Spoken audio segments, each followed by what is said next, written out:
اور ان کے پاس میں بھی بعض کلمی کتابیں تھیں وہ وراثتاً چلی آ رہی تھیں. ایک کتاب ایسی تھی جس کے آخر وقت کچھ حذف ہو گئے تھے دیمک کی وجہ سے، جو بھی وجہ رہی ہو، تو وہ سب سے زیادہ نادر و نایاب کتاب تھی ان کے کتب خانے میں اور ادھوری تھی. وہ بہت پریشان تھے، حسرت تھی کہ کسی طرح یہ ہوتا. مفتی صاحب کا جانا آنا تھا، انہوں نے دکھایا تو مفتی صاحب نے فرمایا کہ ان میں کر دوں گا اس وقت. مفتی صاحب نے ان کو مفتی صاحب کے پاس جو کلمی کتاب اس جیسی موجود تھی، وہی کتاب کلمی نسخہ مفتی صاحب کے ہمیں تھا. قلم سے قلم ملا کر کے ایسا لکھا کہ کوئی یہ نہیں کہہ سکتا کہ یہ ایک شخص کی تحریر میں ہے یا دو شخص کی تحریر میں ہے. اس طرح قلم سے قلم ملا دیا. میں نے وہ دیکھا ہے، حکیم مولانا محمد میر صاحب نے دکھایا تھا اپنے کو، تم تو تھے ساتھ میں. تو یہ مولانا ضیاء الدین صاحب درگاہ والے، یہ مولانا فخر الدین صاحب کے مرید، متوسل اور خلیفہ ہے. دہلی کے اندر وہ ایک ہی موقع ایسا تھا جس وقت میں ایک ہی وقت میں دہلی تین بڑے بڑے جلیل القدر وسیع العلم کثیر الحلم افراد سے لبریز تھی. حضرت شاہ ولی اللہ محدث دہلوی رحمۃ اللہ علیہ، ان کی پیدائش پھلت پوئی تھی، تم دیکھ کر آئے تھے وہ قبر آج بھی اسی حیثیت کے اندر ہے. حضرت شاہ ولی اللہ محدث دہلوی رحمۃ اللہ علیہ پر ملیشیا کے اندر کوئی پروگرام ہوا تھا بڑا، تو انہوں نے جب کیا آل انڈیا ان کی شخصیت پر، تو انہوں نے سوچا کہ بھائی چونکہ ہندوستان کے تھے شاہ ولی اللہ صاحب، تو ہندوستان کی سفارت خانے کے سبیت کو بھی طلب کر لیا جائے، بلا لیا جائے ملک کی مناسبت سے. حالانکہ وہ تو غیر مسلم ہے، لیکن انہوں نے اس نسبت سے کہ ہندوستان ملک کے ہیں شاہ ولی اللہ صاحب، تو اس لیے اس ملک کی سفارت خانے کی نمائندے کو بھی بلا لیتے ہیں، ان کو بلا لیا. اب انہوں نے جو دیکھا کہ وہاں بہت بڑے پیمانے پر اتنا بڑا سیمینار منعقد ہوا، سہروزہ سیمینار، اور پوری دنیا کے بڑے بڑے اسکالر، ریسرچ اسکالر، علماء، فقہا وہاں پر آئے ہیں، ملیشیا آئے. تو یہ سبق کر گئے اور انہوں نے پوچھا کیوں، تو ان کو بتلایا گیا تھا کہ چونکہ آپ کیا کہتے ہیں یہ اتنے متاثر ہوا کہ میں ہندوستانی، مجھے نہیں معلوم کہ ہمارے سرزمین پر ایسے بھی شخص گزرے ہیں، ایسے لوگ کہ پوری دنیا سیر تسلیم خم کر رہی ہے. جب وہ ہندوستان آئے تو وہ پھلت بھی گئے معلوم کرتے کرتے. مظفر نگر سے، میرٹھ سے مظفر نگر سے جاتے ہیں تو راستے میں کھتولی آتی ہے جگہ، وہ حقیقت میں تو تھا خطہ ولی، وہ بگاڑ کے سو کر دیا کھتولی. کھتولی سے نہر کے کنارے 5 کلومیٹر میں چلیں گے تو پھلت ہے. حضرت شاہ اہل اللہ صاحب کا بھی مزار وہیں پہ، تم گئے تھے؟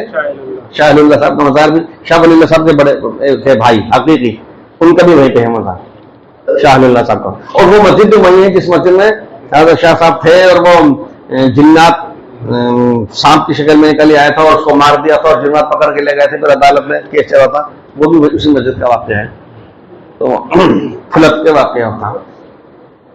تو حضرت شاہ ولی اللہ محدث دہلوی کے یہاں وہ ہندوستانی سفیر جب پھلت گئے، ایسا مجھے وجہ ان کے ذہن میں تصور تھا کہ کوئی محل ہوگا یا پرانا کھنڈر ہوگا اور ایسا ہوگا.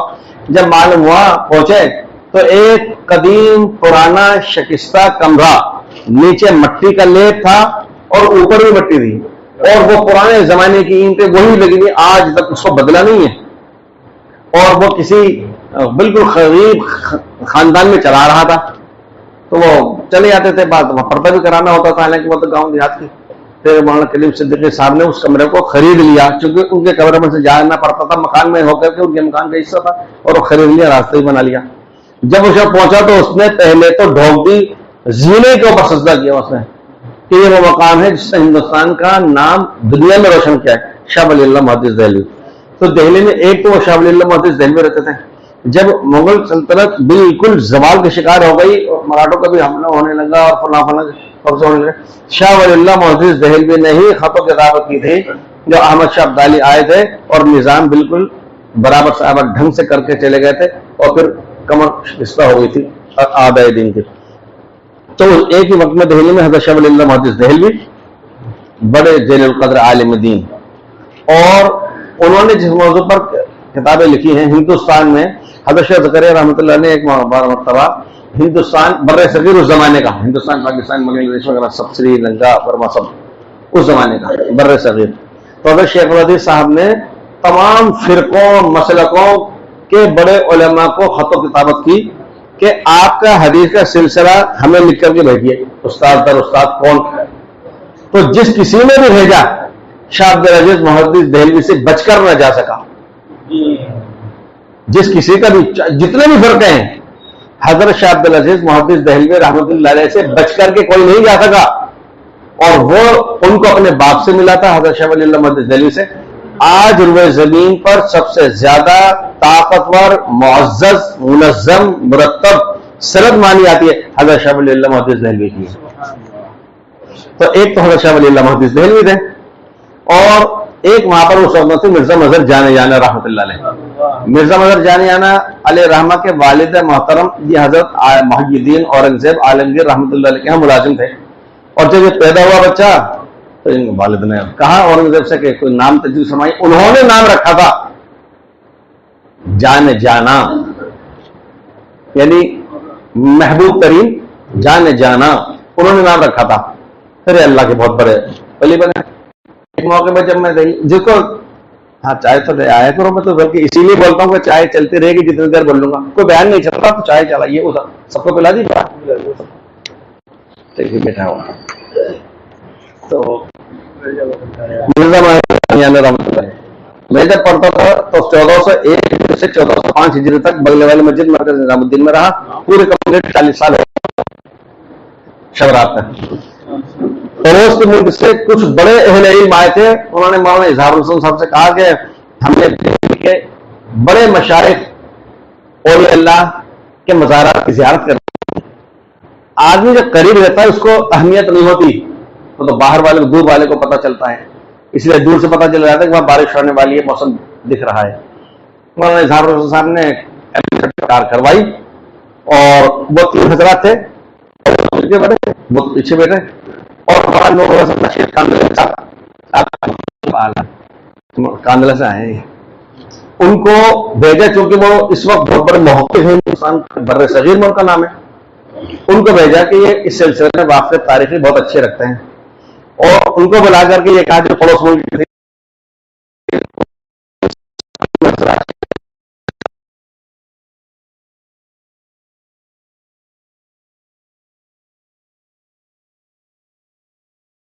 ترکمان گیٹ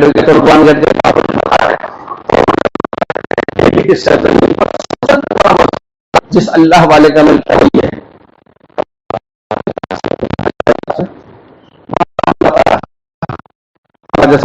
مرزا جانے جب وہاں جانے لگے تو مولانا اظہار الحسن صاحب نے, حالانکہ ان کو معلوم تھا کہ مہرولی خواجہ قطب صاحب کے ہمیں جانا ہے, خواجہ نظام الدین اولیاء امیر خسرو کے جانا ہے, ترکمان گیٹ میں بھی جانا ہے, اور وہاں پر بھی جانا ہے, شاہ الخیر مارگ مرزا مظہر جانے آنا ہے. اور کہیں کے لیے مجھے کوئی ہدایت نہیں دی, بس اتنا کہا ٹوپی صحیح کرو, بٹن ڈال لو اپنے, اور سلیقے سے وہاں جانا, ورنہ مرزا صاحب کے سر میں درد ہو جائے گا. چونکہ نازک مزاج بھی ہوتے ہیں. صبح کو جب وہ مجلس میں بیٹھے تو ان کی آنکھوں میں لال ڈورے, یعنی لگ رہا تھا کہ رات نیند نہیں آئی. کسی نے ہمت کر کے پوچھ لیا کہ حضرت کیا رات نیند نہیں آئی؟ ہاں وہ نیا لحاف تھا, اس میں تاغے گانٹھ لگی ہوئی تھی, سینے والی رضائی, وہ ٹوٹ جاتا ہے تو وہ جوڑ دیتی ہے, تو گٹھان سے لگی رہ جاتی ہے. کتنا بڑی سی گانٹھ ہو گٹھان وہ بار بار لگ رہا تھا تو نیند نہیں آئی. ایک شاہ عالم اس زمانے میں وہاں کے بادشاہ تھے شاہ عالم, جن کے لیے مشہور تھا شاہ حکم شاہ عالم از دہلی تاپالم.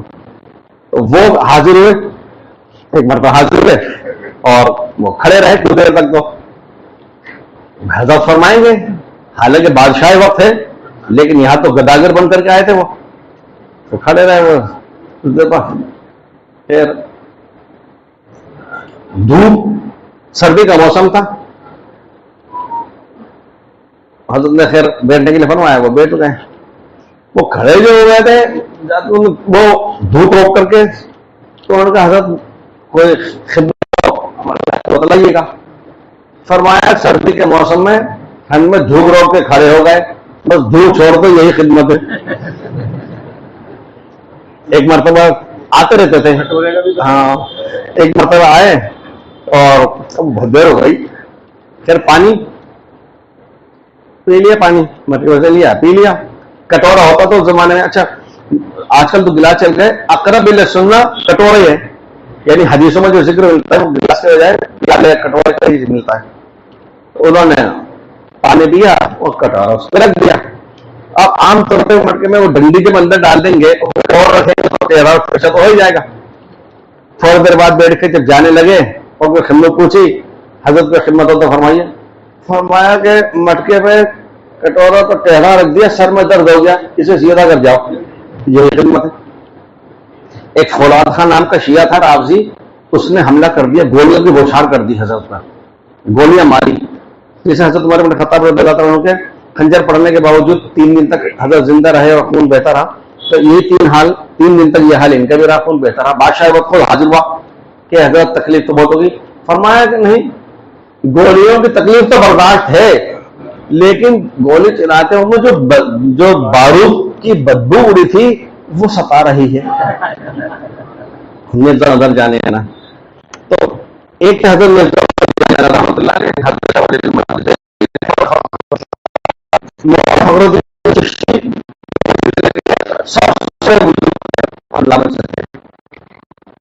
حضرت مرزا صاحب بڑے بزرگ ہیں.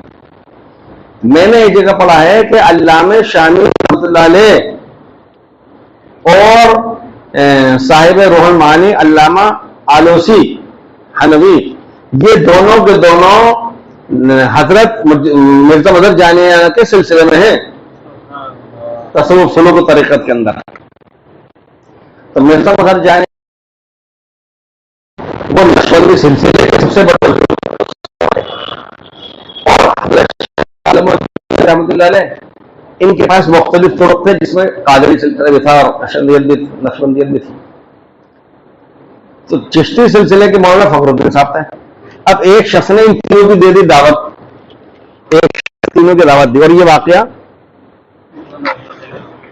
تاریخ اور یہ واقعہ ارواح ثلاثہ, ارواح ثلاثہ چھوٹی کتاب ہے لیکن اس میں 3 بزرگوں سے متعلق زیادہ واقعات ہیں, اس لیے تھانوی نے اس کا نام رکھا تھا ارواح ثلاثہ. ارواح ثلاثہ اس کے اندر دی, ایک کو وقت دیا. اچھا, اس زمانے کے اندر کھانا صبح کا, میرے خیال سے جو عمر رسید حضرات ہیں وہ شاید اس بات کی تائید فرما لیں گے کہ ہاں یہ صحیح ہے. پہلے زمانے میں 3 بجے 2:30 بجے کھانا نہیں کھاتے تھے دوپہر کا, عام طور پہ چاشت کیوں کھاتے تھے. حدیثوں میں بھی ذکر ملتا ہے اپنے کو, کتب حدیث میں بھی رسول صبح کے کھانے کا جو ذکر ملتا ہے تو وہ چاشت کا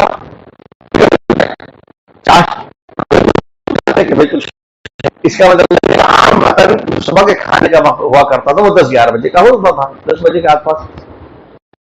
تو ایک بزرگ کو 9 بجے کا آپ تشریف لائیے تو رہا, آپ ہی تشریف لے آئیے گا, کوئی لینے نہیں آئے گا. یہ دعوت دی. دوسرے بزرگ کو دعوت دی, اس لیے کہا ٹائم بتلایا 7 بجے کا, 7 بجے کا ٹائم بتلایا. تیسرے بزرگ کو 10 بجے کا, اور تینوں سے یہ کہہ دیا کہ خود ہی تشریف لے آئیے گا, کوئی لینے نہیں آئے گا.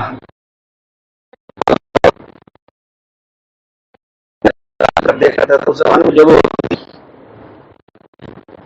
اب ایک تو 9 بجے ہر ایک الگ الگ مکانوں میں بٹھایا, کسی کو کسی کی خبر نہیں تھی, کسی کو کہیں. آج کل تو کیا ہوتا ہے کہ اگر کسی میری دعوت کسی آ جائے گی نا تو پہلے میں 5 کو فون کر کے بھیجوں گا اور دعوت دے گا وہاں پر. اچھا بلانا چاہیے تھا. یہ اور دشمنیاں پیدا کرنے کی دیتے ہیں. خیر وہ الگ الگ مکانوں میں تینوں کو بلا لیا.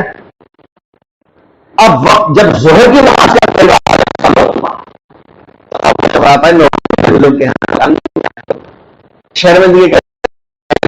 شرمندہ گھر میں کیا ہے وہ اہلیہ بالکل بیماری ایسی رہی کہ وہ کھانا تیار نہیں ہو سکتا. ایسے قبول فرما لیجیے جو کتابوں میں لکھا ہے, قبول فرما لیجیے. اور یہ انہوں نے کہا مولانا فخر الدین صاحب سے, چشتی یعنی مولانا ضیاء الدین صاحب جے پور والے, ان کی شیخ ہے, ان سے انہوں نے وہ کھڑے اور روحان اپنا پھیلا دیا کہ آپ اس میں نظر ڈال دو.